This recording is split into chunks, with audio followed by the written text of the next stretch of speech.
It's that time of year when news managers here at the Big Five just can't seem to keep track of photographer Richard Atkins. He's out crawling around the nooks and crannies of North Carolina, finding you some wonderful places to visit. Today, Bill Leslie tells us about a visit down east to Jones Lake State Park. Jones Lake in Bladen County. Oh, it's not your standard state-issued recreational lake. It is a geological phenomenon. Jones Lake is a Carolina bay, little more than a dent in the ground. Carolina bays are found along the east coast, concentrated in the southeast. They are shallow ovals whose length runs northwest to southeast. Edged by sand or limestone, some hold water to form lakes, but most have filled with soil and swamp vegetation. This is my first time camping. Oh! Karen Rollison stumbled upon Jones Lake purely by chance. Actually, we were thinking about going to like a regular camping place, like an RV place, but I'm so glad we didn't. We just lucked up on this. It's part of Jones Lake State Park. Rollison simply needed a place to pitch her tent. So this is next to God right here. If not next to, at least inside of. That's the only way to explain the colors, the riches, the intimacy of being here. I mean, it's just you and nature. So, I mean, it's just, there's nothing any better. And sometimes it's just you. Everything gets quiet at night. The animals go to sleep. You don't hear no chirping or nothing. Easy, well-marked trails circle the lake and take you away from the bustling world. But it's that lake, that 8.5-foot deep dent in the ground, filled only with rainwater, mimicking the color of good old southern sweet tea. That lake is the draw that keeps campers like Karen coming back. I don't care whether I catch any or not, to tell you the truth. Carefree days, sitting on the dock of a Carolina bay. I could do this all day long. Bill Leslie, WRAL News, Bladen County.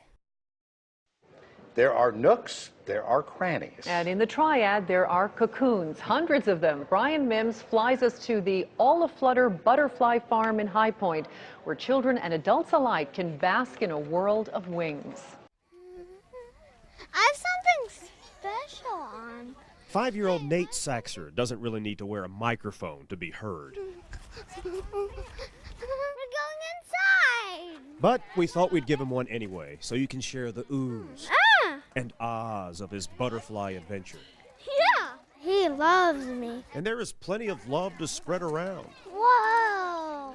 Butterflies come out of chrysalises. Nora Kammer is a farmer. The kids, their faces just light up. They just absolutely love it. She's growing a bumper crop of smiles on this land in High Point.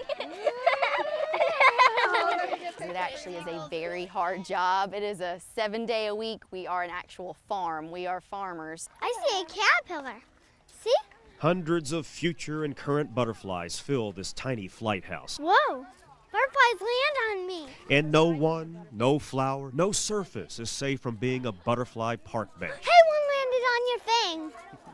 To truly appreciate the flutter of the butterflies, we dialed in some serious camera shutter, then slowed the video down to see the fanciful flap of their wings. I can go wherever I want. Nate is a lot like a butterfly. He's just drinking the nectar. He and other children will emerge from this shelter changed just a bit for the better. 1, 2, 3, go ahead. One was let out. Just the whole experience of being outside and being one with nature, a lot of kids don't get to do that. But in High Point, a lot of kids do. Wow, this one keeps his wings open. Brian Mims, WRAL News, High Point. Pinehurst is known for its beautiful golf courses and lush green fairways. But there is also a peaceful place where you can stroll within the landscape and never pay a greens fee. Bill Leslie takes us to a little nook in the Sandhills. In these magnificent gardens, there is nothing more beautiful than Dee Johnson's outlook. It's so pleasing to come out and just walk and enjoy life. Johnson is the coordinator of landscape and gardens here at the Sandhills Horticultural Gardens. It started about 1979 with the holly collection. We have about 384 species of hollies here. People come from all over the United States to study hollies. Study. That's the key word. These gardens are part of Sandhills Community College. The gardens came to be as part of a living laboratory for the students. Students, young and old, come from all over the country to gain the grasp of gardening. Well, I just really like plants, basically. Betsy Thigpen is a rising senior. My favorite is the succulent garden. It's down that way. It's kind of like lots of little cactuses and things. I like cactuses and desert plants. I just think they're neat. So I was a student here many years ago. Johnson thought gardening could be a nice hobby.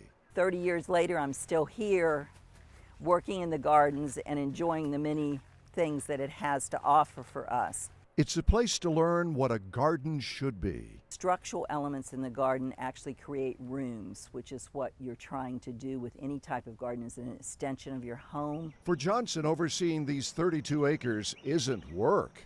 It's the exact opposite of that. When I've had a very stressful day, I can come down to the Japanese garden and rake the gravel, or I'm perhaps might come down to the Ajamaya and look out over the lake. And that, like Johnson said, is the way to enjoy life. It's a beautiful garden. It continues to evolve like any garden with the various students that come.